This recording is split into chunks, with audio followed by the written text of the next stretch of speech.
when I'm thinking of an avatar, I am thinking a little bit deeper. It's not just the demographics of, where people live and how much money they earn and that kind of thing. It's really about what drives them psychologically. What are the psychographics of that tribe? Is there something that connects all of them together in some way that they can identify as a group?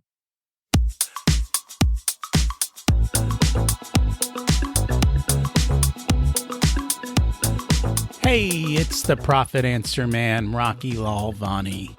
If you're new to the podcast, check out my interview with Mike Michalowicz. It's episode number 2. If you want to hear about each chapter in the Profit First book, go back and listen to episodes 3 through 13. Episode 1 is the why and how. On the Profit Answer Man, we learn money mastery without all the complicated accounting mumbo-jumbo using a simple system. Your accountant is busy documenting your transactions and creating a rearview mirror of what happened. My guess is you don't even look at the reports they sent you. If you're like most business owners, you struggle with this. And it's not your fault. We aren't taught money in school, and accountants aren't taught how to be profitable. The Profit First system created by Mike Michalowicz works, and he certified me to help you implement the system in your business. Remember, the new equation is sales minus profit equals expenses. Let's face it, without cash flow, you can't pay your employees, buy needed materials, or pay your mortgage and support your family. I help you to do that and more, so you can focus on the parts of the business you love and receive the rewards for your labor and investment into your business. The stronger you are as a business owner, the more jobs you create, the better we are as a country. Small business owners are the backbone of America, and for that, you deserve to be well rewarded. Just remember, more revenue does not equal more profit. That's why we focus on the bottom line.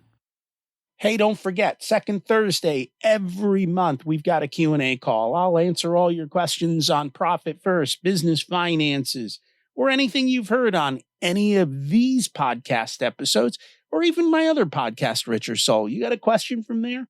Hop on, let's chat about it. Question: do you feel like you waste money on marketing? Are you able to calculate the returns on your spending? I know this is a struggle for all my clients. We really work together to try and figure this out. What about your potential customers? Do you have an emotional connection with them? That they love what you do? They want to tattoo your brand on their body? Does that happen? We're going to chat about these questions and more today, including another Profit First success story. Marketing, like your finances, can be systematized. And you all know how much I love systems. Marketing can also be a massive waste of money. And you know I hate wasting money. Today, we have Anthony Butler, the founder of the digital marketing agency Can Do Ideas and creator of Primal Storytelling, the content system that he uses. He's been helping businesses and marketing leaders grow their company since 2008. In his book, Primal Storytelling, Marketing for Humans, he shows the exact marketing system he developed. He's going to share it with us today and how he uses to help both B2B and B2C companies get extraordinary results from their marketing. He explains how to do it and build a content marketing program that allows you to grow and improve the performance of your marketing, get more leads for the same or lower investment, and ultimately increase revenue. In my favorite word, profit. Let's meet Anthony. Welcome to the Profit Answer Man, Anthony Butler. It's great to have you on today. Rocky, thank you for having me. Can you share a little bit about yourself and your business? So my name's Anthony Butler, and I run a digital marketing agency named Can Do Ideas, and I recently published a international best-selling book called Primal Storytelling, Marketing for Humans. Who else do we market to? That's the big question. People tend to market to everyone, and they want to write all of their content for the search engines. And that's why you read so many corporate blogs and you're like, what does this even mean? What was this for? Like, I would never read this. It's a cure for insomnia. And that's part of the problem with the noise online is they're not actually marketing to individuals. No, it's funny because my daughter's like, we don't look at the first 3 pages of Google because there's nothing worthwhile there. You have to dig in deep before you can find answers. And honestly, now with AI coming out, I find it's easier to go to the AI to get my answers than it is to go to Google or to find a better search engine. Before we dig into all of this, understand you're a big fan of Profit First. Can you share a little bit about how you learned about Profit First, how it helps you? Yeah, sure. It's kind of an interesting connection between you and I. I actually implemented Profit First, I guess about 8 years ago. And when I had started this company, it was, I think, my 7th startup, like the 8th or 9th company I've ran. And we were profitable right out the door. We did over 6 figures in the first 4 months. And it's really easy to lose sight of where money needs to go in a short amount of time. It might have even been later. I said 8 years, maybe less than that. But long story short, I just found it to be a very convenient way to manage money, to know what I could take home, to know, hey, my taxes are going to be paid and I don't need to worry about, the IRS showing up and kicking in my door because, they like to do that once in a while. And then to also understand what money do I have left to invest in order to grow, and having consulted with hundreds of businesses, managing money in the front end of the business is really important. And you have to know how much money you can spend and test on marketing to grow. Because what you don't want to do is spend all your money on marketing and then suddenly leads just start to come in, but they haven't quite converted into clients yet. And then you're running out of cash and things are tight. Like you don't want that. I think I told you in the pre-show, I'm a CMO. I am a fractional CMO for companies. And I see it over and over and over again. These giant ad spends with companies that don't deeply understand the ROI of the ads and they don't understand on the back end is like, okay, what is our profit per client? And are we charging the right price? And, mispricing services, mispricing products is very common in business, and spending too much on ads and buying the wrong ads in the wrong way is so common. It's just cliche. I could tell you some horror stories of auditing ad campaigns that are just insane. And I think people need to know the truth. I'm a big fan, and we talked about who, not how. It's hiring experts to do for you. But if you don't have good metrics in place to measure, and you don't know, hey, is this working? Is it not working? How quickly can we get a return? Because I know every time people will talk to somebody in that space, well, it takes 3 months or 6 months to see a return or to see a change. And just because you sell something doesn't mean the money comes in, right? They buy it. Now you have to pay to deliver it, so to speak. Employees, depending on your business, you've got cost of goods, and then you bill them and then you get paid. That's a long, long runway. And if you haven't sat down and done that math and know what it looks like, you can go broke waiting for growth. You absolutely can. And one of the things that I always do is look at the velocity of money through the business and as it relates to sales and marketing. So I'm a front end guy. I work on sales processes and how it links to the marketing and how to help push every dollar that is spent back into the business as quickly as possible. One of the reasons why I wrote Primal Storytelling was just the inefficiencies that I see in a lot of marketing and the extra costs that they have. Like, it costs you a lot of money to go out and market with terrible ads. It costs a lot of money to, I've seen companies spend $50,000, $60,000 a year on content marketing, and it really is poorly done. And so then they get poor results. And so then everything costs more. Every lead they get in costs more than normal, more than it should. And if you have really good creative that connects on an emotional level, it taps into primal urges and emotions. It's just the ROI is much better that way. More efficient ads. This is not the normal conversation with marketing agencies. Yeah, I'm not a normal marketing agency, that's for sure. Because what I find with most of them is they don't address or even understand the math inside the business. They don't understand that the money from the marketing has to come quickly back into the business. That velocity, it's that conversation. I don't know that I've ever heard it occur. So what you run into is a lot of agencies are selling based on a percentage of the ad spend. So you buy ads, you pay them a fee as a percentage. So they want to spend as much advertising as they can so that they get a fee back from you. And then their performance is delivering leads, delivering clicks, delivering people to a website or a landing page or however the funnel looks like. It's like, but what they're not deeply thinking about is the profitability of the marketing itself and that handoff between sales and marketing. If you have a sales team and the sales team is going to say, oh, all the leads are terrible, the worst leads ever. And you might be delivering leads, but they cost you $200 or $300 each, by the time it gets to a sales guy. Okay. Cause you have that top of the funnel and a lot of it falls off and you get to the middle of the funnel and more falls off. So by the time you get to the bottom of the funnel and you're delivering leads to the sales team that are ready to buy, the leads become very expensive.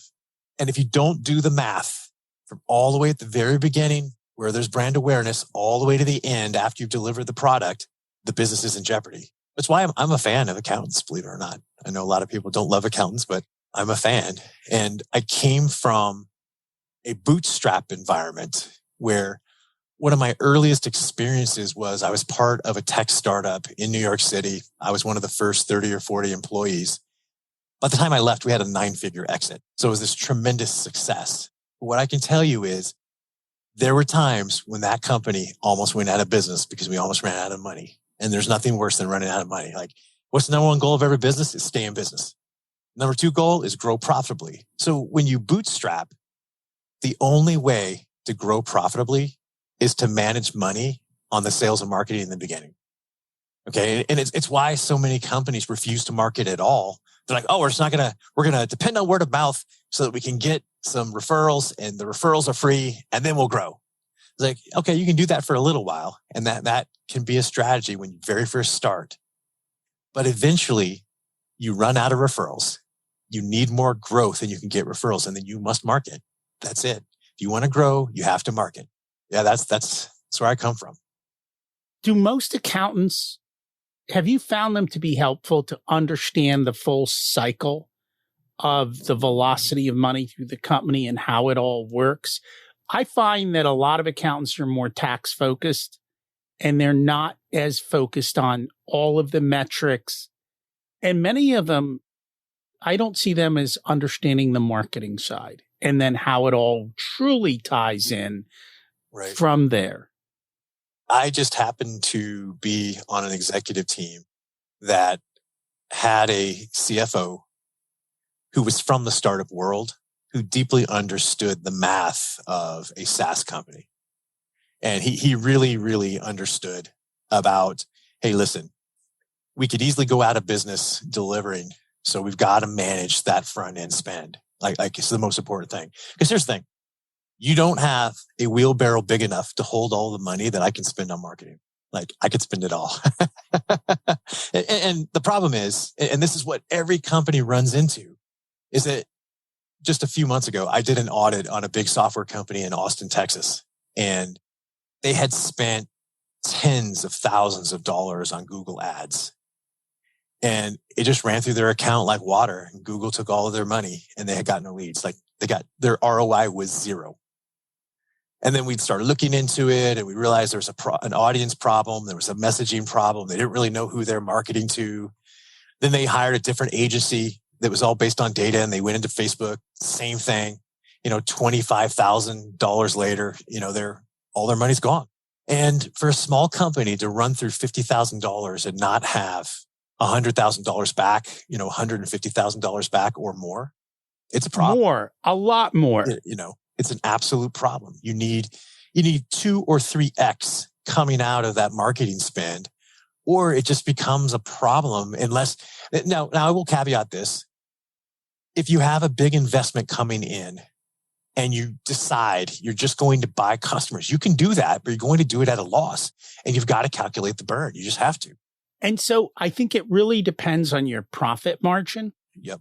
If you're a SaaS company and you've already developed the product, you're essentially almost 100% profit margin, right? You're paying for overhead of a handful of people. But if you've got high cost of goods, then you've got to get a 10x or a 20x return on your marketing spend, because if you're not getting that kind of return, the profit that you're making all went to marketing plus some. Yep. What you just explained is why a lot of the drop shipping startups, they just don't work because the math just doesn't work. And it's funny. I have consulted with multiple drop shipping companies. People like discover me and they're like, "Hey, Tony, listen, we've got this cool t-shirt," or it's something that they found on Alibaba and it's really cool and it's got a whiz bang. And then we start doing the math behind it before we run the ads. And I know what those ads cost. I've done hundreds and hundreds and hundreds of tests. Okay. Just in the last 2 weeks, I've done more than 150 tests. Is that to profitably sell through an ad, you must have a product that's going to sell at volume at a positive that is going to cover all that overhead. And for the most part, really small ticket items is difficult to do. If you have a profit margin of 20 cents on an item, it's not working. Unless you have a way of scaling t-shirts where there's a profit margin of $5 and it's costing you $10 to get each client, like you're not going to make it with ads. You're just not. When you mention that, I know, like if somebody reaches out to me from that space, we know up front, it's not a great business model. Right. Because the marketing spend, the shipping cost, and then the platform cost, whatever e-com platform you are, they take a massive cut of gross revenue. They don't take a cut of profit. They take a massive cut up top, which leaves, just to begin with no other spending, just your cost of goods and the platform cost. Most people have not enough margin to run their business. Now you throw marketing on it and it's death by 1,000 cuts. Yeah. And it's not free to run a digital business of any kind, and understanding the overall overhead and how the marketing will affect that. It's really important. So let's talk a little bit about sales and marketing. You kind of talked about making sure you have the right avatar with the right message. What I find for a lot of business owners is they don't even know why their clients are buying from them. They don't know what their clients are actually buying. And more often than not, they're looking for logical reasons to sell or features to sell. But the reality is sales is an emotional type of connection. The purchase is extremely emotional many times, sometimes highly, highly emotional. And when you can understand that, that is where things really take off. And that's your expertise, correct? Yeah, that's what I do. So when I was writing my book, one of the things that came out was, what are the emotions that will help trigger buying activity? What are the primal urges? Primal urges are vestiges of human instincts. So what an instinct is, it's a genetically encoded behavior. So squirrels, they gather nuts throughout the spring and summer and they store them for winter. Bears hibernate in winter. They don't go on vacation to Hawaii. They hibernate. Whereas people, we still have vestiges of instincts, but they are, they're short-circuited by our free will. We can decide not to do things, but they still have enormous influence on what we do. One of the strongest instincts that we have is social signaling, and to want people to like us and want to connect with our tribe, want to connect with the people in our family and our friends and our community. Okay. And what I see over and over again is companies creating these dry kind of big corporate ads, thinking like it's like 1950, but there's just no emotional connection. They don't deeply understand their audience. They don't know what's driving the audience. What are their hopes and fears and dreams? And if you know those three things, you can write an ad that's going to connect with them. The book, Primal Storytelling, it has 3 parts. There's a 3-part formula. And the first part of that formula is tribe. And it's what you mentioned. It's kind of my thought and take on an avatar. But when I'm thinking of an avatar, I am thinking a little bit deeper. It's not just the demographics of, where people live and how much money they earn and that kind of thing. It's really about what drives them psychologically. What are the psychographics of that tribe? Is there something that connects all of them together in some way that they can identify as a group? Do they have a hobby that's together? It's like, for instance, I'm a Brazilian Jiu-Jitsu black belt and I teach fighting. Okay. So I have MMA fighters that come in my gym. I've got, hobbyists and people who want to learn how to grapple. They want to learn how to defend themselves. And, there's a huge military community around these clubs. There's a lot of law enforcement. There's lots of agency people. And so it's kind of a very diverse group of people who all love grappling. They love jujitsu, right? But it's a very, very niche interest. So my mom, who's a little old lady who loves to garden, if you send her a video about the newest armbar that's coming out and, the big fight that just happened in the UFC, she could care less. She's deleting that video without opening it. Like, she doesn't want to see someone get smashed in the face. Okay. Whereas if you send that to me in the middle of the day, I'm stopping work and I'm watching it, right? Because that's my love. That's what I do. My point being is when you connect what you're selling to the needs and the wants and the hopes and the dreams of your audience on an emotional level, that's when you can create an ad that's efficient. That's when you can start to scale marketing and content that connects. Does that make sense? And it all starts with understanding the audience first. How do we figure this out? Because I don't think more often than not that the average business owner who's busy doing what they love in their business is thinking in that direction, right? So how do we break that, or how do we cover that bridge for them? Yeah, so I have a process that I help companies go through where we're going to determine with certainty who their clients are. So we're going to do some micro surveys. We're going to talk to the sales team. We're going to try to meet with clients. We're going to try to videotape them. We're going to try to put a human face on who is actually buying. And if you have a purely digital business, it is vital that you connect with people on a one-on-one basis as much as you possibly can.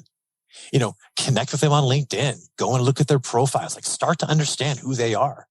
Because then once you do that and you start to find the commonalities, you may find that there's more than one group that's buying from you, but for very different reasons. And if you just will hone in on their language and the things that are important to them, you can then amplify sales to that group and then differentiate to another group. So think about some of the biggest brands, the most well-known brands in the whole world. Think about one example I give in the book is Harley Davidson. Harley Davidson is iconic. People have Harley Davidson's logo tattooed on them, right? That's how much people love Harley Davidson. There's no one who rides a Harley that says Harley sucks. I shouldn't have bought it. That just doesn't happen, right? People love Harley Davidson. But you have to understand one thing about Harley Davidson is they know exactly who their clients are. And everything that they do, all of their ads, all of the products they develop are for that tribe. I would argue all this controversy around Bud Light and all the trouble they've been having is because they had a marketing manager who didn't understand the client base. She didn't understand who she was marketing to and for. She was focused on, hey, you know what? We want to expand the brand and who we're going to bring into our stores and are going to buy from us, who our customers are. We want to expand it. But what she didn't understand was that by reaching out to these groups in the way that they did, they were alienating the group they already had. It's just a lack of understanding. It was a lack of empathy. Then you roll in there, she didn't even like her own customers. And, some of the interviews she gave after that debacle, it's billions of dollars in lost market share based on marketing. I think about that. Marketing can be the biggest benefit of the business, and it can put the business out of business very quickly.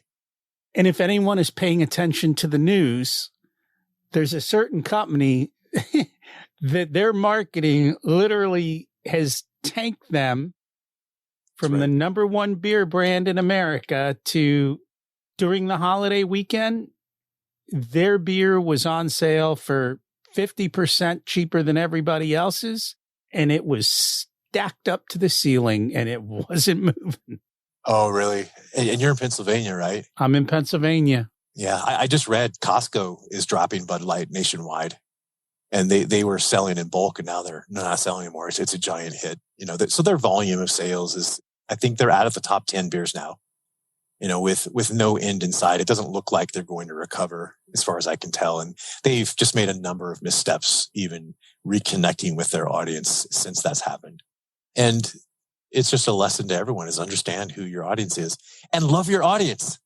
Love who you sell to. If you don't love them, like, what are you doing? That's like, I have a rule in my business. I don't work with people I don't like. If you and we connect, you're like, hey, Tim, I want to work with you. And we get on some calls and I feel like we don't have rapport or, we're just not going to really enjoy working with each other. Or if I think you're a big asshole or you think I'm a big asshole, we're not working together. That's just not happening. Because the thing is that it's a giant marketplace and I'm really busy. So I get to choose. I only want to work with people that I really want to help, that I love what they're doing. And it makes everything better for them and for me. And it makes the work better. And it's not just me, it's every business. If you love your clients, you're going to want to service them in the best way that you possibly can. You want to help them. Like, isn't that what all business is about, is service? It is. And I'm with you because I only work with clients that I like. And if we don't get along, then we won't be working together.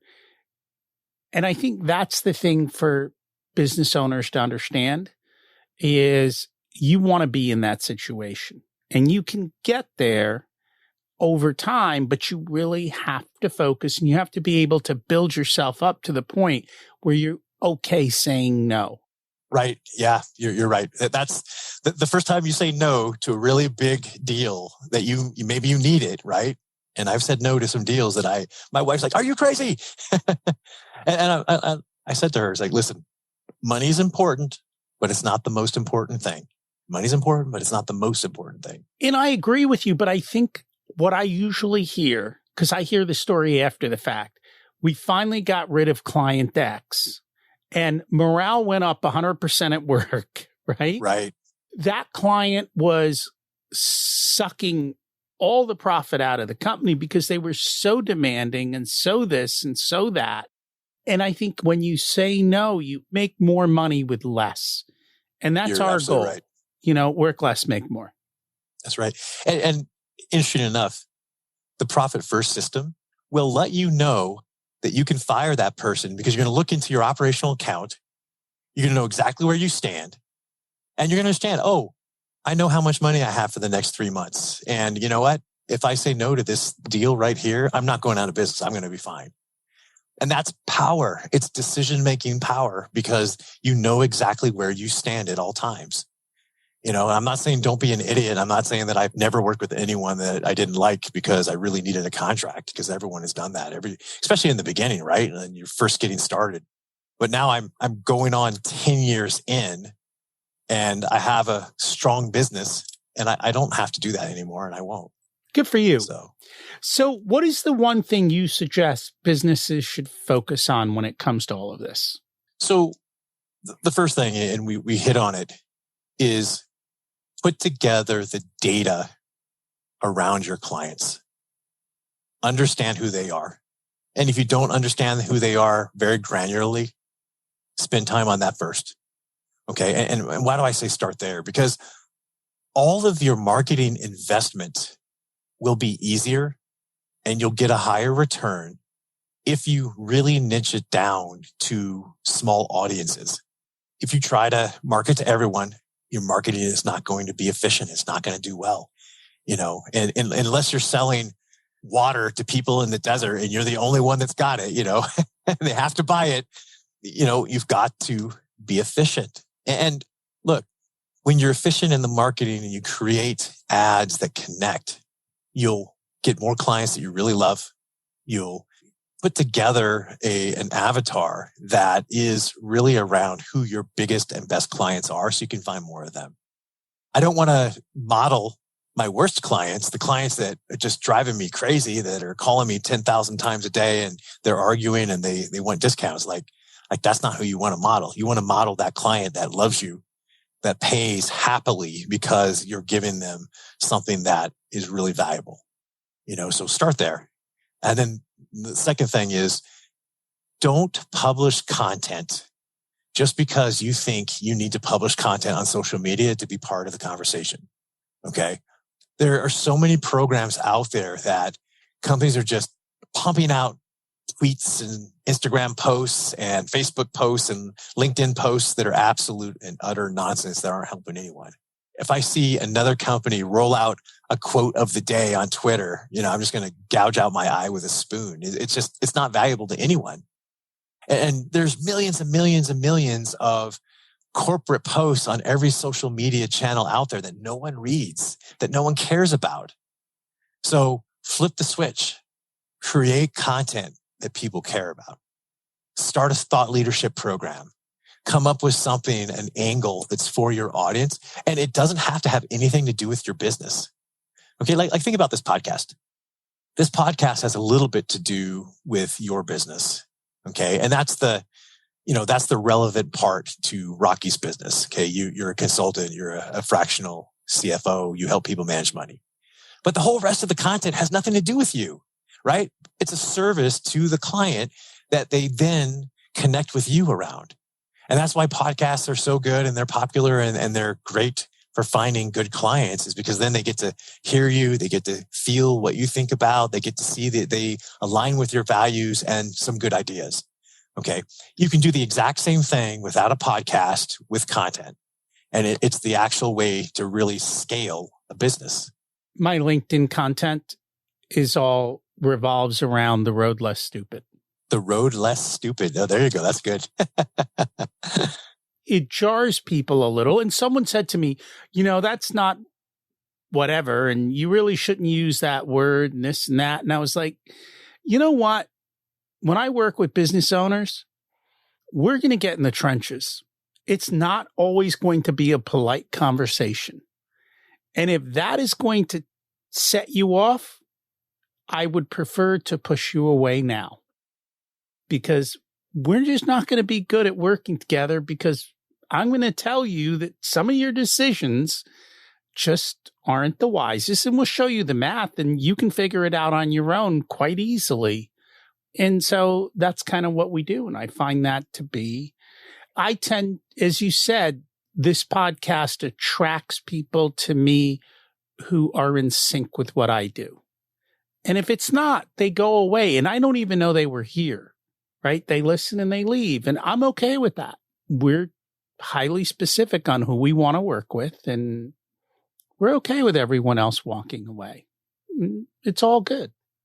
Yeah. I mean, you want to work with people who value what you do and that are a great fit. That's it. So if people get your book and they read about primal storytelling, will they be able to implement on their own, or do you definitely need to bring in experts to help you? So Primal Storytelling was developed so that a small business owner could definitely go through that process and do it on their own if they want to. If they come on there and they need some help implementing and they need some help scaling what we're talking about, I do provide that service. And on my website, primalstorytelling.com, there's a free gift for all the podcast listeners. It's just primalstorytelling.com/podcast. And they can download some free resources on how to help them implement it faster. Some ways to apply it to different social media programs. But what I really do is people come back to me and they say, Tony, we want to use Primal Storytelling, but we don't have a lot of resources. Can you help us? And, I just help you get it implemented. I have a service called the Primal Storytelling Foundation, where I help you develop the avatar. I help you come up with the psychographics and the demographics and start to think through, what is some clever content that you could produce that is going to connect with that audience and help you grow the business and get some efficiency out of your marketing. It's funny because people always ask me about my demographics, and I'm like, I don't go for demographics. I go for psychographics. Can you explain what psychographics are and how they differ from demographics? So demographics are all of the externalities of somebody. So, I'm a 52-year-old white guy who lives in Helena, Montana. All right. And I work out of a building here. Right. And so I'm very rural. I'm not urban. But those demographics don't say anything about me internally. So what we're doing with psychographics is we're starting to think of those psychological traits that can either attract or repel an individual in a group from your brand. So what are their hopes? What are the problems that they have that you could solve? But they also have some fear about working with you. So like I even mentioned some of them on this earlier about, okay, what are the fears that someone might have of working with me? The fear of working with any marketer. Oh, we've already ran $50,000 of Google ads and it didn't work. We didn't get a single lead. Now Tony says we can make ads profitable. We got to do it differently. And right. So that now they got to get over that fear. Or it's the opposite. They've never advertised before, where they've heard all the horror stories of people who spent $50,000 on Facebook or Google ads or whatever and didn't get a return. And we always have to ask ourselves the question, what are they afraid of? Why won't they do business with us? What's stopping them? And most of it's head trash, and it's distrust. They don't deeply know who we are as people. They don't understand the integrity because they don't know us as strangers, stranger danger, right? And then the flip side is, what deeply is the problem they're trying to solve? What is the drawback? What's the nightmare if they don't solve that problem? Okay. Is it something that is causing them trouble? Is it causing them just, late nights and sleeplessness? Or is it something that it's so acute they have to solve it right now? And like as a financial guy, you always have a strong point, is that what's one thing every business owner is worried about? They're worried about cash, right? And so when you talk about managing cash flow and understanding where your money is and how much you owe in taxes and what account it's in, like all those things really matter. And if you don't have a system for it, it can be really terrifying as a business owner. That's why I had implemented it. And on the marketing side, it's the same thing. We're trying to develop the psychographic of a client. So the psychographic of the clients that I like to work with are businesses that want to grow. They have some internal marketing resources or not, maybe, but they have a budget that they can come, and then we can help them put together a strategy. They understand that tactics aren't going to work without an underlying strategy that's going to take them out over the long haul. So that's kind of it. But I help companies do that, figure out that tribe and the psychographics first, because that will inform all the rest of the marketing that you're going to do. So if you're marketing to fighters, maybe you should talk about fighting. If you're marketing to little old ladies who love gardening, then talk about gardening. Talk about the things that they love. But don't talk about fighting to the gardeners and don't talk about gardening to the fighters. It doesn't make any sense. And companies do it all the time. And that is an absolute shame. Once again, just share, because I know you have a ton of free resources that will allow people to at least get started on doing this themselves. And if they want to reach out to you, what's the best way for them to do that? So you can reach me on LinkedIn, Anthony L. Butler, or my email address is anthony@primalstorytelling.com. And the website, the free resources, is primalstorytelling.com/podcast. Cool. And we will put that in the show notes. Thank you so much for joining us and for sharing your wisdom. Are you ready to systematize your marketing, connect deeply with potential clients so that you can predictably grow your profits and cash flow? Are you ready to work with people you love and get rid of your pain in the butt clients that take up all your time and energy and drive your staff and employees crazy? Then you got to take the step to improving and do the work to implement all of these systems. And if you need help, get help. Not doing this is costing you a lot more than doing it would. And at the end of the day, we've got the Q&A calls. Call and ask your questions. All right? It all comes down to our theme. You don't need more resources. You need to be more resourceful. Let's focus on the bottom line. If you'd like for us to be a part of your profitability journey, we have different programs available ranging from do-it-yourself to one-on-one coaching. Our course, The Profit Blueprint, teaches you everything you need to know to transform your profitability. There are 3 different tiers ranging from DIY to done with you so that businesses of all sizes can get the support that's best. Join the waitlist in the show notes to get more information and be a part of the next cohort. If you want a done for you service, you can hire us as your chief profitability officers. We only work with a handful of clients, so they all get our full attention. We work with business owners who have or are growing to $500,000 to $10 million in revenue. You can use the scheduling link in the show notes to get on our calendar for a good fit conversation to see if we're the right people to support you and how we can help you. This episode of the Profit Answer Man podcast is brought to you by SMBpodcastnetwork.com. The network is a collection of podcasts and shows from around the internet which focus on bringing you interviews with amazing guests who share actionable advice, ideas, and information for small and medium-sized business owners and entrepreneurs.